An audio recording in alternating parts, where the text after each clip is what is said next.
Scotland దేశంలో ఒక పేదరాలు తన ఏకైక కుమార్తెతో బ్రతికేది. కాపోతే ఆమె రాజుగారి తోటకి దగ్గరలో ఉండేది.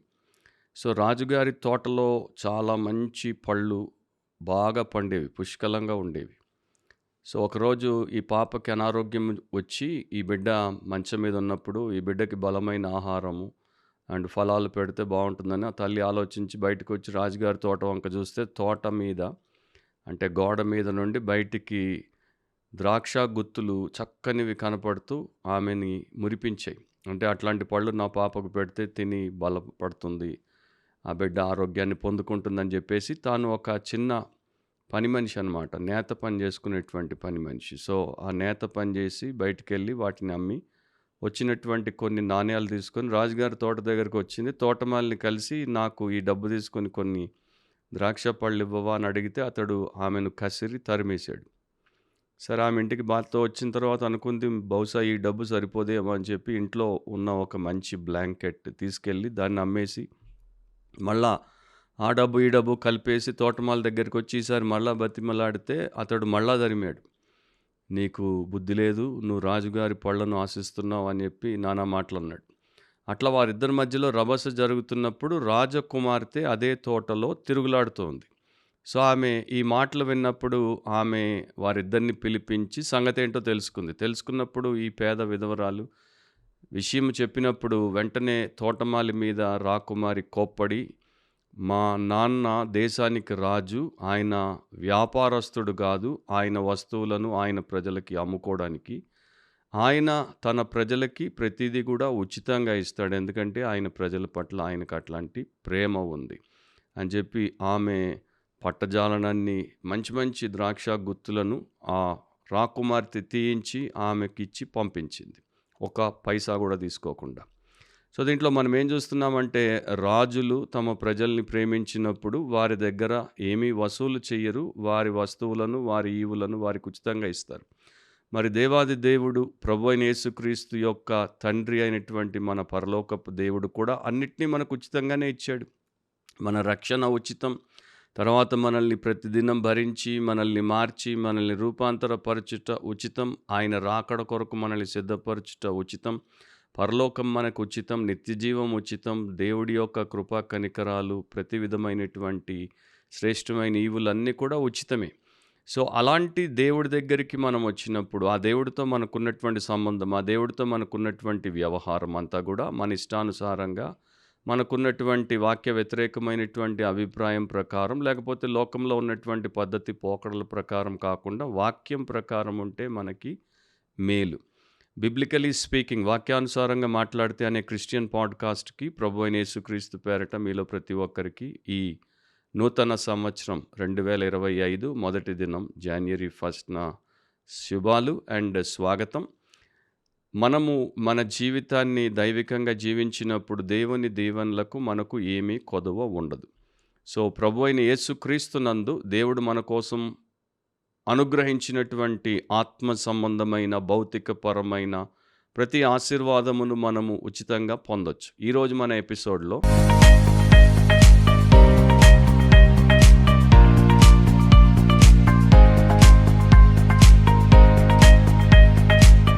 31 డిసెంబర్ రాత్రి లేకపోతే 1 జాన్యువరిన మన దేశంలో, ముఖ్యంగా ప్రపంచమంతా కాదు కానీ మన దేశంలో ఉన్నటువంటి సంఘము వేరే దేశాల్లో ఉన్నప్పుడు ఆ ప్రాంతాల్లో కూడా ఈ యొక్క ప్రామిస్ కార్డ్స్ అనేది వారి యొక్క సభ్యులకు ఇస్తారు.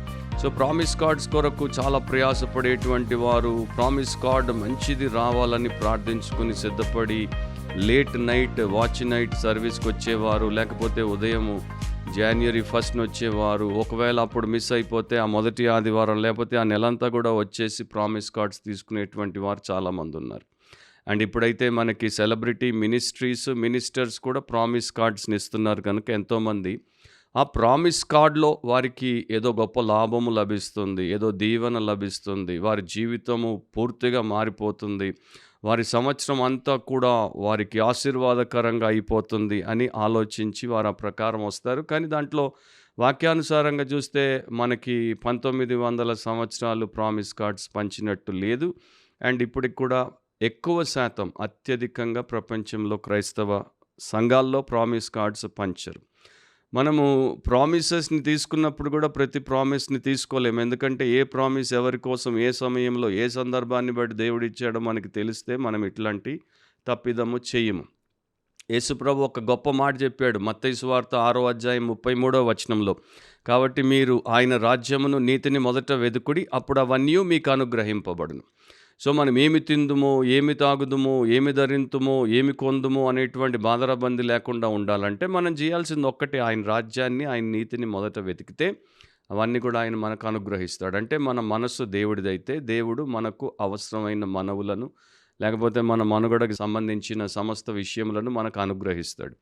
ఈరోజు మన పాడ్కాస్ట్ యొక్క అంశం ఏంటంటే new year promises. New year promises, నూతన సంవత్సర వాగ్దానములు. నూతన సంవత్సర వాగ్దానములు.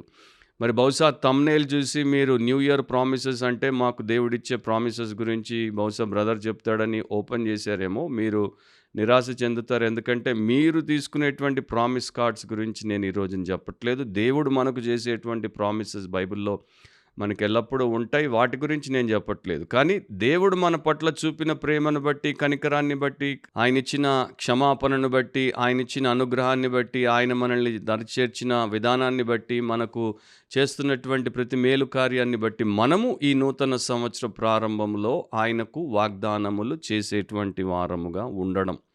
అది ఈ యొక్క మెసేజ్‌లో, ఈ పాడ్‌కాస్ట్‌లో నా యొక్క మూల ఉద్దేశం. ఒకవేళ మీరు నిరాశపరచబడితే నన్ను మన్నించండి. ప్రకటన 21:5లో యేసుప్రభు చెప్పారు, ఇదిగో సమస్తమును నూతనమైనవిగా చేయుచున్నానని చెప్పాను. సో సింహాసనాసీనుడైనటువంటి దేవాది దేవుడు సమస్తమును నూతనమైనవిగా చేస్తున్నానని చెప్పాడు. సో మన జీవితం దేవుడిదైతే, మనం రక్షించబడిన వారమైతే, మనము సమర్పించబడితే మన జీవితంలో ప్రతిదీ కూడా మనల్ని నూతన సృష్టిగా చేశాడు, పాతవి గతింపజేశాడు, సమస్తం క్రొత్తవిగా మార్చాడు. సో సమస్తాన్ని కూడా ఆయన చేస్తాడు. ఆయన మీద మనం విశ్వాసంతో ఆధారపడితే సరిపోతుంది. ఫ్రాన్సిస్ రిడ్లే హెవర్గాల్ అనేటువంటి భక్తురాలు ఈ ప్రకారము రాసింది, new mercies, new blessings, new light for the way. అంటే మార్గానికి నూతనమైన కనికరాలు, నూతన దీవెనలు, నూతనమైన వెలుగు. ప్రతి దినానికి నూతనమైన ధైర్యము, నూతనమైన నిరీక్షణ, నూతనమైన బలము. అండ్ ప్రతి నిత్యము మనము కృతజ్ఞతాస్తుతులు నూతనమైన రీతిలో చెల్లించడానికి నూతనమైనటువంటి సంగీత ధ్వనులను ఆనందముతో కలిపి దేవుడిస్తాడు. ప్రతి ఉదయం మనకి నూతన గీతములను ఇస్తాడు. ప్రతి రాత్రి క్రొత్త పాటనిస్తాడు. మనకి ఆయన యొక్క ఖజానాలో నుండి నూతనమైనటువంటి ఈవులను ఇస్తాడు. ఆయన ముఖము నుండి నూతనమైన చిరునవ్వులను ఇస్తాడు. ఆయన యొక్క అపారమైనటువంటి ఆ కృపకు సంబంధించిన ఊట నుండి క్రొత్త పాయలు ప్రతిరోజు మనకు ఆయన ప్రవహింపజేస్తాడు. సో మన పాత సంవత్సరపు అనుభవమును మనము విడిచి ఈ రాబోయే క్రొత్త సంవత్సరంలో నూతనమైన వ్యక్తీకరణలు లేకపోతే నూతనమైన అనుభూతులను వ్యక్తపరచుదుముగాక అని రాసింది. సో దేవుడి వాక్యం నుండి మనం ఏ రకమైనటువంటి వాగ్దానములు, ప్రామిసెస్ దేవుడికి చేసి నిలబెట్టుకోవాలో చాలా బ్రీఫ్గా ఒక 3 చెప్తాను, జాగ్రత్తగా గమనించండి. మొదటిది ఆ ప్రామిస్ ఆఫ్ సపరేషన్, వేర్పాటుకు సంబంధించినటువంటి వాగ్దానం. మనము దేవుడితో చేయాల్సింది, దేవుడి ఎదుట మనం చేసుకోవాల్సినటువంటి తీర్మానం లేకపోతే నిర్ణయం. దానియేలు 1వ అధ్యాయం 8వ వచనంలో, రాజు భుజించు భోజనమును పానము చేయు ద్రాక్షారసమును పుచ్చుకొని తన్ను అపవిత్రపరచుకొనకూడదని దానియేలు ఉద్దేశించి తాను అపవిత్రుడు కాకుండానట్లు వాటిని పుచ్చుకొనకుండా సెలవిమ్మని నపుంసకుల అధిపతిని వేడుకొనగా. సో దానియేలు ఒక యవనస్తుడు, దానియేలు ఒక యోగ్యుడు, దానియేలు ఒక పరిశుద్ధుడు, ఘనుడు, దేవుడికి బహుప్రియుడు. పరాయి దేశంలో ఉన్నాడు. అయినా కూడా అక్కడ ఉన్నటువంటి పరిస్థితులు ఆయనకి సానుకూలంగా లేకపోయినా కూడా ఆయన దేవుడికి తను తాను ప్రతిష్ఠించుకున్నాడు కనుక ఆ ప్రతిష్ఠ దెబ్బతినకుండా, ఆయన పరిశుద్ధత పాడవకుండా, ఆయన యొక్క శీలము అపవిత్రం అవ్వకుండా ఒక నిర్ణయం చేశాడు. రాజు ఏర్పాటు చేసిన భోజనము, పానము, ఆ ద్రాక్ష రసమును తాను తీసుకొని అపవిత్రపరచుకోకూడదని. సో తీర్మానం చేసిన తర్వాత దాని కొరకు ఆయన కృషి చేశాడు. ఆ యొక్క నపుంసకుల అధిపతి దగ్గరికి పోయి రిక్వెస్ట్ చేసుకున్నాడు, వేడుకున్నాడు, ఆయన్ని కన్విన్స్ చేశాడు. ఎందుకంటే రాజుగారి భోజనము, రాజుగారి ద్రాక్షారసము ఈ 2 కూడా లోక సంబంధమైనటువంటి అపవిత్రతలకు సూచనగా ఉన్నాయి. ఆ లోక సంబంధమైనటువంటివి ఏవైనా కావచ్చు, వాటి చేత ఈ పవిత్రుడు, భక్తుడు అపవిత్రపరచబడకూడదనుకున్నాడు. సో, మన జీవితము దేవుడిలో ప్రారంభమవుతుంది, దేవుడిలోనే ముగుస్తుంది. కనుక మనకి దేవుడే సమస్తమై ఉన్నాడు అనే సత్యం ఆయనకి తెలిసింది. నీవు రక్షించబడినప్పుడు పాపము నుండి వేరు చేయబడ్డావు. Separated from sin. ఎందుకంటే you were separated unto the saviour. ఆ రక్షకుడైన యేసు కొరకు నీవు వేరు చేయబడ్డావు. అది నీకు అర్థమైతే ప్రతి విషయంలో కూడా నీ జీవితాన్ని నీవు వేరుగా దేవుడి కొరకే ప్రత్యేకంగా పెట్టుకునే వ్యక్తిగా ఉంటావు. ఒక అబ్బాయి మరి అతడు రక్షణ పొందక మునుపు అనేకులతో తిరిగేవాడు. అమ్మాయిలతో సంబంధాలుండేవి. కానీ అతడు రక్షించబడ్డాడు. అతడు క్రొత్తవాడయ్యాడు. అతడు తన జీవితాన్ని పవిత్రపరిచిన దేవుడికి ప్రతిష్ఠించుకున్నాడు. అప్పుడు ఆయన ఒక క్రైస్తవ యువతిని కలుసుకున్నాడు. ఆమెను వివాహమాడాలని దైవికంగా నిర్ణయించుకున్నాడు. అప్పుడేం చేశాడు? పాత వారందరూ అతని వెంటబడుతున్న వారందరికీ స్వస్తి చెప్పి, వారందరికీ వీడ్కోలు చెప్పి, విడిచిపెట్టి వేరయ్యి, ఈమె ఒక్కదాని కోసమే తన్ను అతడు సమర్పించుకున్నాడు. సో, మనం లోక సంబంధమైనటువంటి ప్రతి అపవిత్రత నుండి వేరైనప్పుడు పరిశుద్ధమైన ప్రభువు కొరకు వేరవుతున్నాం. ఆయన్ని ప్రేమించడానికి, ఆయనకి మన జీవితాన్ని అర్పించడానికి మనం ఆ పని చేస్తున్నాం. కానీ ఈ రోజున సంవత్సరాలు గడిచిపోతున్నాయి. అన్యులు కూడా అంటున్నారు క్యాలెండర్లు మారుతున్నాయి గానీ మనుషుల క్యారెక్టర్లు మారట్లేదని. సో, క్రైస్తవులు కూడా ఎన్ని ప్రామిస్ కార్డులు తీసుకున్నా, ఎంతమంది చేత తల మీద చెయ్యి పెట్టించి ప్రార్థన చేయించుకున్నా, వారి లోపల మార్పు రాకపోతే, వారి వ్యక్తిత్వంలో వారు సరిగా ఆలోచించక సరైన నిర్ణయం చేయకపోతే, వారి జీవితం అతలాకుతలం అవుతూనే ఉంటుంది. 2 కొరింథీ 6:17-18లో దేవుడు ఈ ప్రకారం ఆజ్ఞాపించాడు. కావున మీరు వారి మధ్య నుండి బయలువెడలి ప్రత్యేకముగా ఉండుడి, అపవిత్రమైన దానిని ముట్టకుడని ప్రభువు చెప్పుచున్నాడు. మరియు నేను మిమ్మును చేర్చుకొందును, మీకు తండ్రినై ఉందును, మీరు నాకు కుమారులను కుమార్తెలనై ఉందురని సర్వశక్తిగల ప్రభువు చెప్పుచున్నాడు. సో, వేటి నుండి మనం వేరవ్వచ్చు? అనేకం ఉన్నాయి. మీరు వాక్యం చదువుతూ ఉంటే దేవుడు మీకు చూపిస్తాడు. వీటి నుండి మీరు వేరు కావాలి. ప్రత్యేకంగా ఈ సంవత్సర ప్రారంభంలో నేను మీకు 4 మాటలు చెప్తాను. ఒకటి, separate yourself from social media evil influence. Social మీడియాలో ఉన్న అపవిత్రత ఇంకెక్కడ లేదు.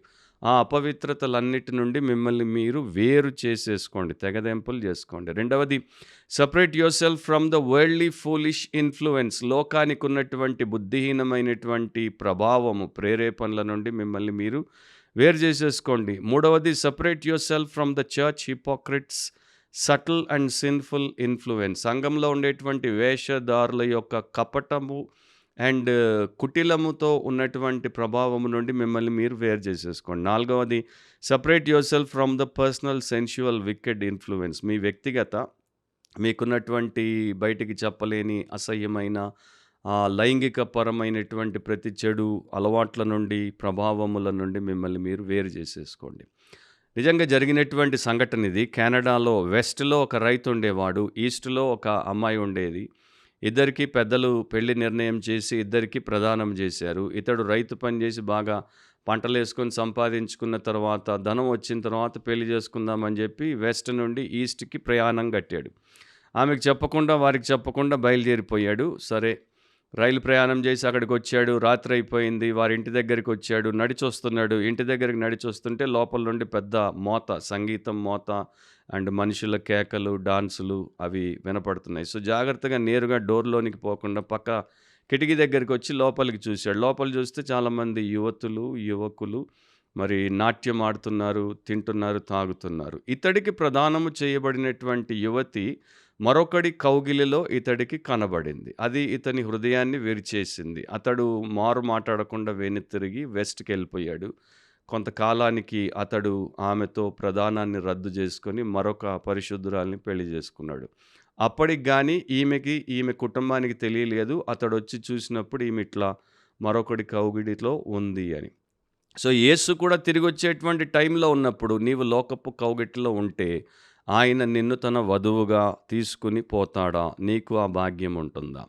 33.5 సంవత్సరాలు యేసుప్రభు మన పాపముల నుండి మనల్ని వెదికి రక్షించుటకు ఒక్క పాపము చేయకుండా ఉంటే, రక్షించబడిన తర్వాత నీవు ఆయన కొరకు ప్రత్యేకించబడి వేరుగా ఉండకుండా నువ్వు ఇంకా పాపములే చేస్తూ ఆయన ప్రామిస్ కార్డ్స్ కోరుకుంటే, మరి అది దౌర్భాగ్యమైనటువంటి పరిస్థితి. జాన్ వెస్లీ అనేటువంటి మెథడిస్ట్ పితామహుడు అనేవాడు, ఏదైనా సరే క్రీస్తు పట్ల నాకున్నటువంటి ప్రేమను చల్లార్చేదైతే అది లోకమే, దానికి నేను దూరమే.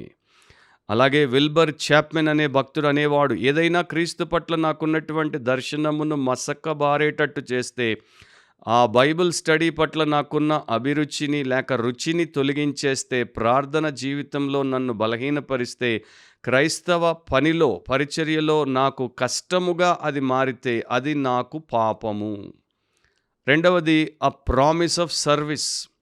సో సెపరేట్ అయిన తర్వాత పరిశుద్ధముగా ఉన్నప్పుడు మనము చేయాల్సింది ఏంటంటే దేవుడికి సేవ. యెహోషువ 24:14-15లో తెలిసిన వచనాలే, కానీ మనం వినాల్సిన అవసరం ఉంది. కాబట్టి మీరు యెహోవా యందు భయభక్తులు గలవారై ఆయనను నిష్కపటముగాను సత్యముగాను సేవించుచు. ఆ రెండు పదాలు అండర్లైన్ చేసుకోండి. నిష్కపటముగాను, కపటము లేకుండా సత్యముగాను సేవించుచు. మీ పితరులు నది అద్దరిని ఐగుప్తులోను సేవించిన దేవతలను తొలగద్రోసి యెహోవానే సేవించుడు. అంటే ప్రతి ఇతర దేవతను దేన్నైతే మీరు సేవిస్తున్నారో, అదేదైనా కావచ్చు, మీరు మీ స్టడీస్ని, మీ ఎడ్యుకేషన్ని సర్వ్ చేస్తూ ఉండొచ్చు, ఎంప్లాయ్మెంట్ని సర్వ్ చేస్తూ ఉండొచ్చు, మీ ఎంటర్టైన్మెంట్కి మీరు సర్వెంట్స్ అయి ఉండొచ్చు, మరోదానికి అయి ఉండొచ్చు. వాటిని తొలగద్రోసేయమంటున్నాడు. దేవుడికి మాత్రమే సేవ చేయమంటున్నాడు. యెహోవాను సేవించుట మీ దృష్టికి కీడని తోచిన ఎడల మీరు ఎవరిని సేవించదరో, నది అద్దరిని మీ పితరులు సేవించిన దేవతలను సేవించదరో, ఆమోరీయుల దేశమున మీరు నివసించుచున్నారే వారి దేవతలను సేవించదరో, నేడు మీరు కోరుకొనుడి. మీరెవరిని సేవింప కోరుకొనినను నేనును నా ఇంటి వారును యెహోవాను సేవించదము అనెను. ఇవి యెహోషువ పలికిన తీర్మానపు పలుకులు. అండ్ చాలామంది గృహాల్లో ఈ యొక్క పదాలు పలకల మీద రాసి పెట్టుకున్నారు. ఆ ఇంటికి యజమాని, ఆ కుటుంబానికి నాయకుడు, యాజకుడు, అండ్ ఆ స్త్రీకి భర్త, పిల్లలకు తండ్రి. ఆయన తీర్మానం ఇది. సో ప్రతి క్రైస్తవ పురుషుడు కూడా చేయాల్సినటువంటి తీర్మానం ఏంటంటే, నేను నా ఇంటి వారు లోకానికి దాసోహము కాకుండా దేవుడికి మేము సేవ చేసేవారముగా ఉంటాం. సో అది ఆ యొక్క పురుషుడి కోరిక అయితే, స్త్రీని ఆ ప్రకారం అతడు చేయడానికి పెద్ద సమయం పట్టదు, పిల్లల్ని ఆ ప్రకారం అతడు తీర్చిదిద్దడానికి పెద్ద సమయం పట్టదు. కానీ ఇప్పుడు సమస్య ఏంటంటే, ఇంటికి భర్తగా ఉన్నవాడు, యజమానిగా ఉన్నవాడు, పురుషునిగా ఉన్నవాడు మరి తన భార్యను ఆ ప్రకారము ఆలోచింపజేసి అడుగులేయించలేకపోతున్నాడు. తన పిల్లల్ని ఆ ప్రకారం అతడు మరి సిద్ధపరిచి తర్ఫీదునిచ్చి ఆచరణలో పెట్టలేకపోతున్నాడు. కనుక మరి వారు సంఘాలకు వచ్చినప్పుడు ప్రేక్షకులుగా వస్తారు, పోతారు. అక్కడ వారు సంఘ సేవలో పాలిభాగస్తులు అవ్వరు. దానికి వేరే వారు ఉన్నారు, పరిచారకులు. వారు పనిచేస్తారు, మేము వచ్చి ప్రేక్షకులంగా చూసిపోతామన్న ధోరణిలో ఉన్నారు. సో ఇది ఎవడి తప్పు అంటే, నన్ను అడిగితే మాత్రం ఆ యొక్క Christian husband, Christian father, Christian brother అతడి తప్పే అంటాను. అతడు సరిగ్గా ఉంటే మిగతా వారు సరైపోవడానికి పెద్ద టైం పట్టదు. అండ్ చాలా ఫ్యామిలీస్లో ఈ రోజున ఈ హస్బెండ్స్, ఫాదర్స్ మిజరబుల్ ఫెయిల్యూర్స్, అంటే ఘోర పరాభవం పొందినటువంటి వారు. మరి నీవు ఒక పురుషుడివైతే, నీవు ఒక హస్బెండ్వైతే, నీవు ఒక ఫాదర్వైతే, నీవు నీ కుటుంబాన్ని దేవుడి సేవకు సిద్ధపరుస్తున్నావా? ఒకవేళ నీవు నీ కుటుంబం దేవుడి సేవ చేయకపోతే మీరు భూమి మీద ఎందుకు ఉనికిని కలిగి ఉన్నారో ఆలోచించుకోవాలి. మీ స్వంత కోరికలు తీర్చుకోవడానికి, మీ కార్యములు చేసుకోవడానికి, మీ ఖుషీ జీవిత విధానంలో మీరు ఇంకా అభివృద్ధి చెందడానికి కాదు దేవుడు మీకు ఊపిరినిచ్చి, మీకు జ్ఞానమునిచ్చి, మీకు ప్రతి అవకాశమునిచ్చి తన లోకంలో, తన నేల మీద, తన నీటితో, తన పంటతో పోషించేది. సో అనేక సంఘాలు ఈ రోజున ఈ విషయంలో విఫలమైపోయాయి. సంఘస్థులను సేవలో తర్ఫీదిచ్చి వారిని సిద్ధపరచలేకపోయాయి. అనేక క్రైస్తవ కుటుంబాలు విఫలమైపోయాయి. ఎందుకంటే తండ్రులు లేరు, తల్లులు లేరు. సరే, కొన్నిసార్లు తండ్రులు సరిగ్గా లేకపోతే తల్లులైనా ఆ ప్రకారం ఉండి సరిచేస్తారు. హన్నాలాగా తన కుమారుడిని దేవుడి సేవకి ఇచ్చేసి భర్త సహకారంతో ఆ పని చేసినట్టు వారైనా చేస్తారంటే వారు అట్లా లేకపోవడం చాలా దౌర్భాగ్యం. క్యారలిన్ హెర్స్చెల్ అనేటువంటి ఒక గొప్ప ఆస్ట్రానమర్కి సహోదరి. అన్నయ్య మరి చాలా బాగా పరిశోధనలు చేస్తాడు. ఆయనకి సహాయం అవసరం, నేను ఆయనకి తోడ్పడతాను. ఈమెకి అస్ట్రానమీ అంటే బహుశా తెలుగులో ఖగోళ శాస్త్రం అంటారు, దాని మీద బొత్తిగా ఆసక్తి లేదు, శ్రద్ధ లేదు. కానీ ఆయనకు ఉపయోగపడాలి, నేను ఆయన చేతుల్లో ఒక సాధనముగా ఉండాలి, ఆయన నన్ను పదును పెట్టి ఆయన పని కోసం వాడుకుంటే నాకు ధన్యత అని చెప్పి ఆయన చెప్పిందంతా నేర్చుకుని ఆ ప్రకారం ఆమె కూడా ఒక అస్ట్రానమర్ అయింది. తర్వాత ఆమె 8 కామెట్లను మరి ఆమె కనుగొనగలిగిందంటే చూడండి ఎంత పెద్ద వ్యక్తిగా మారిపోయిందో. అంటే ఆమెకి అన్నయ్య పట్ల, అన్నయ్య పని పట్ల అట్లాంటి డివోషన్ ఉండేది. అట్లాంటి శ్రద్ధ, ఆసక్తి, ఆ యొక్క సమర్పణ భావం ఉండేది. సో, ఆయన కోసము, ఆయన యొక్క పరిశోధనల కోసము తన్ను తాను మర్చిపోయింది. తన్ను తాను ఆమె ఆయనకి అంకితము చేసేసుకుంది గనుక, ఆమె ఆ ప్రకారమైంది. అంటే ఆమెను అడిగినప్పుడు చెప్పారు, ఇదంతా నేనెందుకు జేశానంటే, ఆయన పని పెరగాలి, ఆయన ప్రతిష్ట, ప్రఖ్యాతి పెరగాలని. వీళ్ళిద్దరూ శరీర సంబంధులైనటువంటి తోబుట్టువులు, అన్నా చెల్లెలు. మరి మన ప్రభువు, మన జ్యేష్ఠ సహోదరుడైన యేసుక్రీస్తు ప్రతిష్ట పెరగాలి, ఆయన పరిచర్య పెరగాలి, ఆయన నీతిగల రాజ్యం పెరగాలి అంటే ఎవరు పని చేస్తారు? మనమే పని చేయాలి. కానీ మనం చేయకపోతే? మూడవ ప్రామిస్ ఏంటి? ఆ ప్రామిస్ ఆఫ్ స్టూవర్డ్‌షిప్. అంటే గృహ నిర్వాహకత్వపు వాగ్దానం. 1 పేతురు 4:10లో ఇది స్పష్టంగా రాయబడింది. బైబిల్ చదివే ప్రతి విశ్వాసి, బైబిల్ చదివే ప్రతి క్రైస్తవుడు, బైబిల్ చదివే ప్రతి సంఘస్థుడు, సంఘస్థురాలు దీన్ని దేవుడి ఆదేశం ప్రకారం తప్పక తీసుకోవాల్సిందే. దేవుని నానా విధమైన కృప విషయమై మంచి గృహ నిర్వాహకులయ్యుండి ఒక్కొక్కడు కృపావరం పొందిన కొలది ఒకనికొకడు ఉపచారము చేయుడి. సో, దేవుడు మన కృపావరాలు ఇచ్చాడు. అవి మనము మంచి గృహ నిర్వాహకులముగా ఇతరులకు ఉపచారము, సేవ చేయడానికి వాడాలి. సో, క్రైస్తవుడు మంచి గృహ నిర్వాహకుడుగా ఉండకపోతే అతడు క్రైస్తవుడిగా ఉండడు, విఫలుడు. సో, మనకివ్వబడిన టైం విషయంలో, సమయం విషయంలో మనము స్టూవర్డ్స్‌గా ఉండాలి. మన టాలెంట్, తలాంతు విషయంలో గుడ్ స్టూవర్డ్స్‌గా ఉండాలి. మన ట్రెషర్, మన సంపద విషయంలో క్రీస్తు కొరకు మంచి పనివారముగా మనం ఉండాలి. మరి అట్లా మీరుంటున్నారా? ఇంటిలో ప్రతిరోజు ఎంతసేపు పని చేస్తారు? మీ ఆఫీస్‌లో మీరు ఎంతసేపు పని చేస్తారు? మీరు ఒకవేళ స్కూల్, కాలేజ్ స్టూడెంట్ అయితే మీ స్టడీస్ కోసం ఎంతసేపు పని చేస్తారు? మీరు ఎక్సర్సైజ్ చేస్తే ఎన్ని గంటలు ఎక్సర్సైజ్ చేస్తారు? మీకు హాబీలు ఉంటే వాటికి ఎంత టైం మీరు కేటాయిస్తారు? ఇవన్నీ మీ జీవితంలో మీరు చేసి దేవుడి పని మీరు చేయకపోతే మీరు దుర్మార్గులే. ఎందుకంటే మీకు నిజముగా దేవుడి యొక్క విలువేంటో తెలియలేదు. దేవుడిచ్చిన ఆధిక్యత ఏంటో అర్థం కాలేదు. ఒకాయన లార్డ్ యాష్లీ ఆయన పేరు. ఆయన ఒక సైనిక అధికారి. యుద్ధం చేస్తున్నాడు దేశాన్ని కాపాడడానికి. యుద్ధం భీకరంగా జరుగుతోంది. అయినా కూడా ఆయన మర్చిపోకుండా మోకాళ్ళ మీదికి వచ్చి ప్రార్థన చేసి యుద్ధంలోనికి పోయాడు. ప్రార్థన ఇట్లా చేశాడు, ఓ ప్రభువా, ఈ రోజున యుద్ధంలో నేను ఏ పరిస్థితిలో తీరిక లేకుండా ఉంటానో, నేను నిన్ను మర్చిపోతానేమో, కానీ నీవు నన్ను మర్చిపోవద్దు. అంటే అతడు యుద్ధంలో ఉన్నప్పుడు ఆ పరిస్థితులను బట్టి అతడు మసులుకోవాలి గనుక, ఒకవేళ దేవుడిని మర్చిపోయే పరిస్థితి వస్తే మర్చిపోతానేమో, కానీ నీవు నన్ను మర్చిపోవద్దు. కానీ అట్లాంటి యుద్ధ సమయంలో కూడా మోకాళ్ళ మీదకొచ్చి ఆ ప్రార్థన చేసి దేవుడికి సిన్సియర్‌గా వేడుకున్న తర్వాత యుద్ధానికి పోయాడంటే అతడు ఎంత మంచి భక్తుడో ఒకసారి ఆలోచించండి. మరి అట్లా దేవుడి కోసము, దేశం కొరకు మేము పనిచేసేటువంటి వారంగా ఉన్నామన్న ఆలోచన ఇప్పుడున్నోళ్ళకి లేదు. ఇక చివరి ప్రామిస్ దేవుడు ప్రజలకి చేసినటువంటి వాగ్దానం. ఆ ప్రామిస్ ఆఫ్ సాల్వేషన్, రక్షణకి సంబంధించిన వాగ్దానం. ఇదైతే దేవుడు రక్షణ లేని ప్రతి ఒక్కరికి చేశాడు. 2 కొరింథీ 6:1-3 వరకు, కాగా మేము ఆయన తోడి పనివారమై మీరు పొందిన దేవుని కృపను వ్యర్థము చేసుకొనవద్దని మిమ్మును వేడుకొనుచున్నాం. కొరింథీ సంఘంలో ఉన్నటువంటి వారిని అపోస్తలుడైన పౌలు దేవుడితోడి పనివానిగా ఆయన కృపను వ్యర్థం చేసుకోవద్దని వేడుకుంటున్నాడు. అనుకూల సమయమందు నీ మొరను ఆలకించితిని, రక్షణ దినమందు నిన్ను ఆదుకొంటిని అని ఆయనే చెప్తున్నాడు కదా.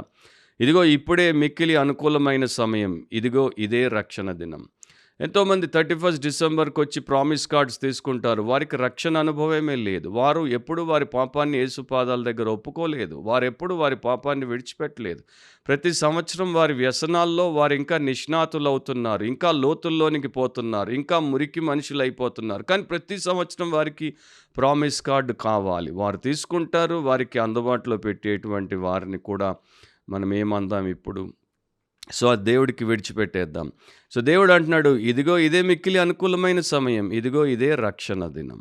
సో, ఒక భ్రష్టుడు, ఒక బుద్ధిహీనుడు, ఒక భక్తిహీనుడు, ఒక పాపాత్ముడు దేవుడితో సంబంధము కలిగి ఉండనంత వరకు వాడికి దేవుడి వాగ్దానం ఉపయోగపడదు. వాడి బైబిల్లో ఉంటుంది ఆ సంవత్సరం అంతా, కానీ వాడి బ్రతుకులో నెరవేరదు. ఒకసారి నాకు ఇది మరి దేవుడు చూపించినటువంటి అనుభవం. సో దేవుడు అంటున్నాడు, ఇదే దినం నీవు రక్షించబడాలి. ఇదే మిక్కిలి అనుకూలమైన సమయం. సో ఈ సందేశం మొదటి రోజు 2025 జనవరి 1న వినేటువంటి ప్రియులు, ఇంకా మీరు రక్షణ పొందకపోతే, పాపం ఒప్పుకొని విడిచిపెట్టకపోతే, యేసు రక్తంలో కడగబడకపోతే, పరిశుద్ధాత్మతో ముద్రింపబడకపోతే, జీవ గ్రంథంలోనికి మీ పేరు ఇంకా రాయించుకోకపోతే, పరలోక రాజ్యానికి వారసత్వం ఇంకా మీకు అనుగ్రహించబడకపోతే, నిత్య జీవం మీరు ప్రాప్తి చెందుకోకపోతే ఇది మంచి సమయం. ఎప్పుడు రేపు అనొద్దు. చాలామంది రేపు, తరువాత, ఇంకొంత సమయం అని వాయిదా వేస్తారు. వాయిదా వేయకూడదు. ఎందుకంటే దేవుడు ఎప్పుడు టుడే అంటాడు, ఈనాడే, నేడే అంటాడు. నేడే రక్షణ దినం. సాతాను ఎప్పుడు రేపు చూద్దువు కానీ, రేపు చూసుకుందాంలే, రేపు తప్పక చేద్దాంలే. సో దేవుడు టుడే అంటే డెవిల్ టుమారో అంటాడు. అందుకనే చాలామంది వారి యొక్క జీవితంలో అట్లా వాయిదాలు వేసేసి వారు నాశనం అయిపోతారు. రక్షణ విషయంలో దేవుడు నేడే అన్నాడు, కానీ సాతాను అంటున్నాడు అప్పుడేం తొందర ఉంది, రేపు చూసుకుందాం. మరి ఒక చెడు సహవాసమును నీవు బ్రేక్ చేయడానికి దేవుడు నేడే ఇప్పుడే అంటున్నాడు. సాతాను అంటాడు అప్పుడే ఎందుకు, ఇంకొంత టైం అయిన తర్వాత బ్రేక్ చేసేద్దాములే. ఒక చెడు వ్యసనాన్ని, అలవాటును నీవు మానేయడానికి దేవుడు అంటున్నాడు ఇదే క్షణం అంటున్నాడు, నవ్వు అంటున్నాడు. నువ్వు పాపంలో ఉండి నేను పవిత్రుడినై ఉన్నప్పుడు, నువ్వు అగ్నిలో ఉన్నప్పుడు నేను నిన్ను ఇప్పుడే లాగుతాను, కాలుతూ కొంతకాలం అయిన తర్వాత కాదు అని దేవుడు అంటున్నాడు. కానీ సాతాను అంటాడు అప్పుడే పోతావా, ఇంకొంచెం కాలు తర్వాత నేను నిన్నే బయటికి దోస్తానని అంటాడు. ఈ మధ్య జస్ట్ ఒక వారం క్రితమే మా చర్చిలో ఒక అమ్మాయికి ఒక వ్యసనం నుండి వేరవమంటే నాకు ఇంకా టైం కావాలంటుంది.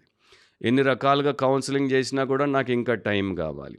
నువ్వు ఎంత ధైర్యము దేవుడితో చెప్పడానికి, నేను నన్ను మార్చుకోవడానికి, నీవు నన్ను మార్చడానికి నాకు ఇంకా టైం కావాలంటే నువ్వు వెయిట్ చేయి. నేను ఆ డెసిషన్ చేసేంత వరకు దేవా, పరమ దేవా, లేకపోతే పరిశుద్ధుడమైన దేవా, ప్రేమ స్వరూపుడమైన దేవా, సర్వశక్తుడమైన దేవా, వెయిట్ చేయి. నా పాపిష్టి హృదయమును నేను మార్చుకునేంత వరకు, నా పాపిష్టి మనస్సు తీర్మానం చేసేంత వరకు, నా పాపిష్టి బతుకులో నేను దాన్ని విడిచిపెట్టేంత వరకు నువ్వు వెయిట్ చేయి. ఆయన మన దాసుడు కాదు, మనము తీర్మానం చేసేంత వరకు వెయిట్ చేయడానికి. ఆయన ఈ పాటికి నీ ఊపిరి వీకేస్తే నువ్వు మరి ఆయన దగ్గర ఉండకుండా పోతావు. కానీ దేవుడితో అట్లా వ్యవహరించే వారిని మనం ఏమంటాం? నువ్వు రక్షించబడ్డావు, నువ్వు బాప్తిస్మము తీసుకుని అందరికీ బహిరంగ సాక్ష్యం ఇవ్వు, యేసు శిష్యుడవు, శిష్యురాలం అంటే రేపు, లేకపోతే ఇంకో నెల తర్వాత, లేకపోతే వచ్చే సంవత్సరం, లేకపోతే ఈ ఇయర్ మధ్యలో, ఈ ఇయర్ చివరిలో, అట్లా రేపు రేపు రేపు రేపు అని రేపు లేకుండానే నాశనం అయిపోయేటువంటి వారు అనేక. సో ఆ ప్రకారం మనలో ఏ ఒక్కరు నశించిపోకుండా దేవుడు మనకు వాగ్దానములు బైబిల్లో చేశాడు. వాటిని వాక్యానుసారంగా విశ్వాసంతో విధేయత చూపితే మనకు విడుదల చేస్తాడు. మనం ప్రామిస్ కార్డ్స్ని పట్టుకొని ఎక్కడో బైబిల్లో పెట్టుకుని తర్వాత సంవత్సరం మారుస్తూ ఉండాల్సిన పని లేదు. Every promise that is printed on the page of the Bible will be an experience, a blessed experience in your own personal life, if you trust in him, if you turn your life to him. So మరోసారి biblically speaking, వాక్యానుసారంగా మాట్లాడితే అనే Christian పాడ్కాస్ట్లో దేవుడు మనల్ని కలిపేంత వరకు మర్చిపోకండి. వాక్యానుసారంగా ఆలోచించండి, వాక్యానుసారంగా కోరుకోండి, వాక్యానుసారంగా మాట్లాడండి, వాక్యానుసారంగా ప్రవర్తించండి, వాక్యానుసారంగా జీవించండి. ఈ దినం నుండి మీ జీవితము రూపురేఖలు మారిపోవాలంటే ఒకే ఒక విధానం, వాక్యానుసారమైన జీవితం. దేవుడు మిమ్మల్ని, మీ కుటుంబాన్ని, మీ సంఘాన్ని దీవించునుగాక. ఆయన Christ centred, God glorifying, spiritually enriching new ఇయర్ని మీకు అనుగ్రహించునుగాక. అంటే క్రీస్తు కేంద్రీకృతమైన, దేవునికి మహిమకరమైన అండ్ ఆత్మీయముగా అభివృద్ధి అండ్ ఆత్మీయముగా పురోగతి చెందే 2025వ సంవత్సరం మీకు అనుగ్రహించునుగాక. God bless you all. See you soon. Amen.